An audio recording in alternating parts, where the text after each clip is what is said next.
कुछ मुस्लिम लड़कियां नहा रही थी तालाब में कि अचानक से वहां पर आ जाते हैं गैर मुस्लिम। दोस्तों, दुनिया में ऐसे वाकयात घटे हैं जो सामने जब आ जाते हैं तो लोग सोचने पर मजबूर हो जाते हैं। और उसी तरीके का एक वाकया जब कुछ मुस्लिम लड़कियां अपनी सहेलियों के साथ तालाब में नहा रहे थे कि अचानक से वहां पर आ जाता है गैर मुस्लिमों की एक टोली।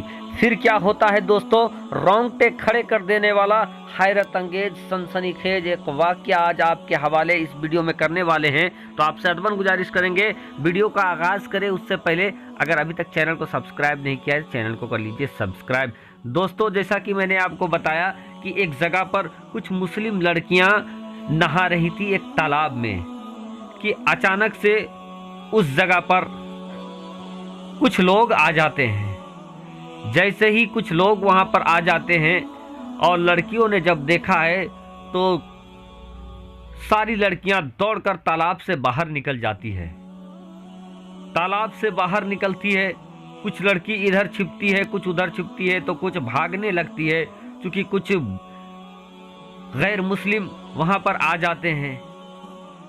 नहाते हुए लड़कियों में से सब बाहर आ जाती हैं, लेकिन एक लड़की जो नहाती हुई रह जाती है, तालाब में ही रह जाती है। सामने जब वो गैर मुस्लिमों का लश्कर आता है तो पता चलता है कि ये फौज है और जो सामने आया है वो वक्त का बादशाह है, उस जगह का राजा है। अब एक लड़की जो पानी में ही रह जाती है, देखने में सबसे ज्यादा हसीनो जमील वही लग रही थी।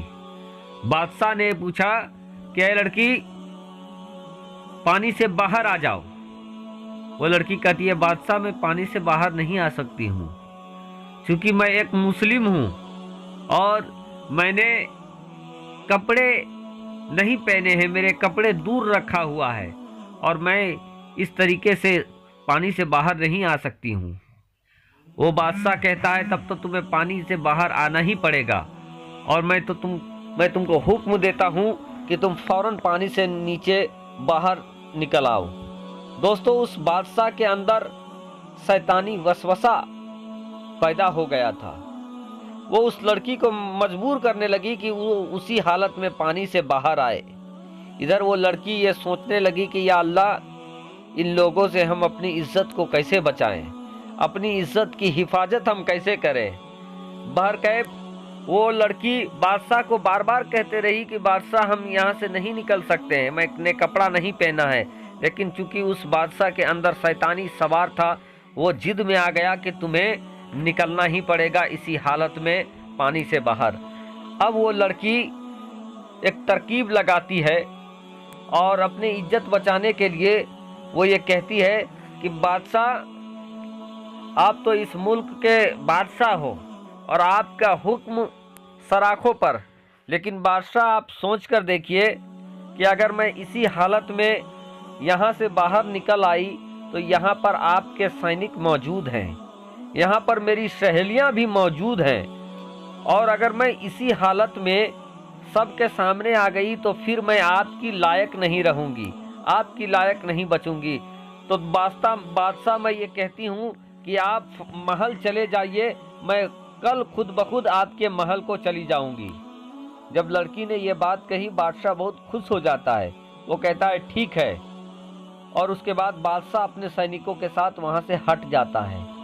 इधर दोस्तों, वो लड़की अपनी इज्जत बचाने में कामयाब हो जाती है, वहां से घर चली जाती है। इधर बादशाह कल का बेसब्री से इंतजार कर रहा था, कल होता है इंतजार कर रहा है, लेकिन लड़की नहीं आती है। अब मारे गैजो गजब गुस्से के बादशाह ने अपने सैनिकों को हुक्म दिया कि जाओ और उस लड़की को तलाश करके ले आओ। बादशाह के सैनिक फौरन निकलते हैं, लड़की की तलाश करते हैं। लड़की की तो खबर नहीं मिलता है, लेकिन उसके घर की खबर मिलती है और घर में ताला लगा हुआ मिलता है।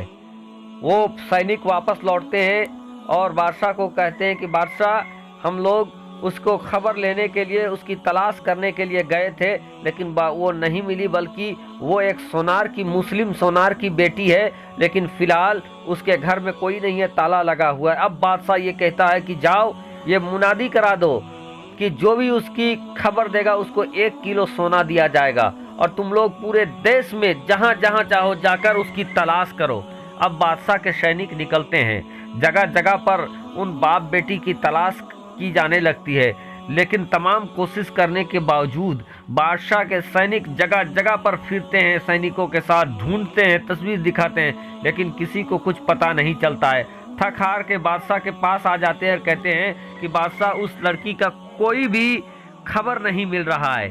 बादशाह और बेकरार हो जाता है, क्योंकि उसके जहन में हवस सवार था। वो बादशाह कहता है, अपने कलम निकालता है और अपने पड़ोसी बादशाह को एक खत लिखता है और उस लड़की को तलाश करने के लिए मदद मांगता है, लेकिन तमाम कोशिश करने के बावजूद भी कुछ हासिल नहीं होता है। कोई भी खबर बादशाह को उस लड़की के बारे में नहीं मिल पाता है। इधर बेकरारी में दिन गुजरते जा रहे थे कि एक दिन बादशाह सोया था कि अचानक नींद में देखता है कि एक दरिया के किनारे एक पुराना सा कुटिया है और उस कुटिया में एक बुजुर्ग इबादत कर रहा है और एक लड़की है जो सोई हुई है। बादशाह उस लड़की को देखता कि उससे पहले उसकी नींद खुल जाती है। अब बादशाह फौरन उठ जाता है, क्योंकि बादशाह ने जिस जगह को ख्वाब में देखा था वो उसको मालूम था। वो समझ जाता है कि ना मालूम शायद उसी जगह पर वो लड़की मिलेगी। बहर के अपने फौज के साथ वहां पर पहुंच जाता है तो वो देखता है कि एक कुटिया है, टूटी फूटी कुटिया है। कुटिया के सामने, झोपड़ी के सामने बादशाह अपने सैनिकों को रोक देता है और रोकने के बाद वो कुटिया के अंदर चला जाता है तो देखता है कि एक लड़की बीमार कुटिया के अंदर मौजूद है और एक बूढ़ा आदमी जो मौसल्ले पर रब से दुआ कर रहा है कि या अल्लाह, मैं इस बीमार को लेकर कहां कहां फिरूं, या अल्लाह, मैं अपनी बेटी की इज्जत कैसे बचाऊं, इसको लेकर कहां कहां फिरूं। यहाँ का जो बादशाह है, या अल्लाह, यहाँ का जो बादशाह है वो इसकी असमत दरी करना चाहता है, इज्जत लूटना चाहता है और वो ये काम करके जहन्नम का हकदार हो जाएगा। या अल्लाह, उस बादशाह को तू सही नसीहत दे दे कि वो इस गलत काम को ना करे। और जो बादशाह होता है वो लोगों की रियाया की इज्जत बचाने वाला होता है, लेकिन बादशाह जो है हम लोगों का वो इज्जत लूटने वाला बन गया है।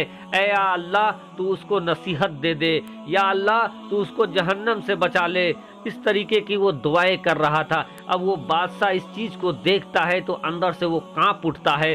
कांपने के बाद बाबा के पास, उस बूढ़े इंसान के पास जाता है और कहता है, भाई बाबा, आज मुझे अपनी गलती का एहसास हो गया। मैं माफ़ी मांगता हूँ कि आप लोगों को मेरी वजह से इतना मुसीबत उठाना पड़ा और दर दर भटकना पड़ा। ऐ बाबा, आप महल चले जाएं। और उसके बाद अपने सैनिकों को कह के वो दोनों को महल बुलवा लेता है और उसके बाद वो बादशाह कलमा पढ़कर ईमान लाता है। उस लड़की बादशाह इस वाक़ये के बाद ईमान लाता है दोस्तों, और साथ ही साथ उसके सल्तनत के लोग भी ईमान ले आते हैं।